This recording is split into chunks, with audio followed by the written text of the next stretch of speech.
Imagine millions of families facing empty pantries during a government shutdown. That's the heart-wrenching reality we're staring down right now. But hold on to your seats, because there's a glimmer of hope. U.S. Treasury Secretary Scott Bessent revealed on Sunday that SNAP food benefits, which support about 42 million Americans in need, could be rolling out again as soon as Wednesday. This program, officially known as the Supplemental Nutrition Assistance Program, provides crucial funding to help low-income households buy groceries and put nutritious meals on the table. For beginners, think of it as a government-backed safety net that ensures no one goes hungry, especially during tough times like a shutdown, when other services grind to a halt. But here's where it gets controversial. The push to restart these benefits comes after two federal judges stepped in, ruling that the Trump administration must dip into emergency funds to keep SNAP payments flowing. On Friday, Judge Jack McConnell from Rhode Island ordered the payments to be made as soon as possible, using those emergency reserves. Meanwhile, in Massachusetts, Judge Indira Talwani demanded that the administration respond by Monday on whether they'd authorize at least partial SNAP benefits for November.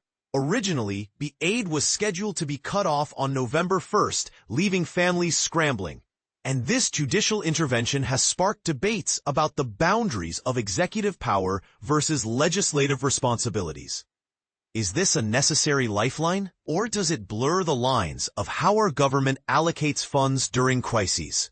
Speaking on CNN's State of the Union, Secretary Bessent clarified that the administration won't fight the court ruling.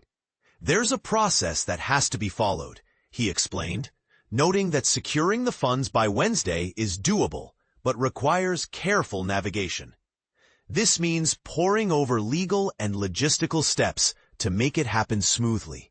And this is the part most people miss. President Donald Trump chimed in on the matter via a Truth Social post, emphasizing his stance against letting Americans suffer. "I do not want Americans to go hungry just because the radical Democrats refuse to do the right thing and reopen the government," he wrote. He went on to say that he directed lawyers to seek court clarification on legally funding SNAP as quickly as possible. It's a bold move that highlights the human cost of political standoffs, but it also raises eyebrows about whether emergency funds should be used this way. Could it set a precedent for bypassing Congress on other essential programs? As we unpack this situation, it's clear that SNAP isn't just about dollars and cents. It's about real people.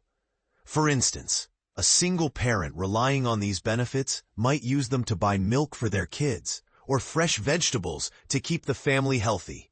Small purchases that make a big difference in preventing hunger and promoting well-being. Yet the debate rages on.